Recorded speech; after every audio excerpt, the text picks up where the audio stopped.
I tried to drink myself to death until I finally wanted to live. Firstly, save me your tears and sympathy. You wanted a story? You got one. Here's the byline. I am James. I am a father of one. I lost my job, I lost my wife, and eventually, I lost everything. I am what you would call a loser. It all started when my son got sick. Very sick. I don't want to go into details, but let's cut it short.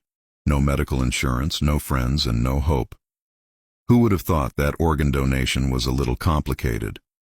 I took it as well as an ex-alcoholic would. I tried to find answers in the bottom of every glass. I would swirl the glass in repetition, wishing that it would spell out the best possible path forward. I still think of it. I still think of how indulgent I became. My drinking spiraled. I ran to it. Of course, I thought of my son.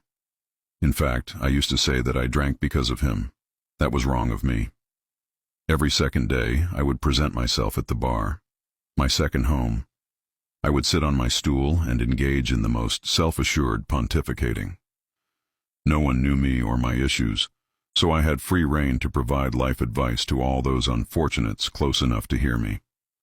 I was, to put it bluntly, that guy. I neglected my wife and my son, I admit it. When she left me, I knew deserved it. When I lost my job, I knew deserved it. When my son got sick, I knew he didn't deserve it. When my son needed an organ transplant, I knew no one would help. When he needed me, I knew he deserved more. Eventually, through the soothing, judgment-free therapy of drink, I got also sick. I got so sick that I got hospitalized myself. Again, save your sympathy. I greedily smuggled little injections of booze into the hospital during my recovery. My little rebellion. I could not control my son's illness nor the doctor's orders, so this was my way of reclaiming control. Of course, when the doctor told me that my prognosis was worse than I expected, my heart sank. Reality sets in very quickly when you think the Grim Reaper is knocking on your door. My first thought was not me.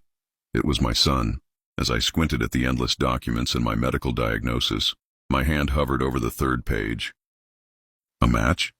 The doctor pulled the drape behind us and sat beside me. He furrowed his brow and bit his lip. Your liver was a match, James. I stared at the paper, and in a moment of genuine sobriety, I looked at him. Was?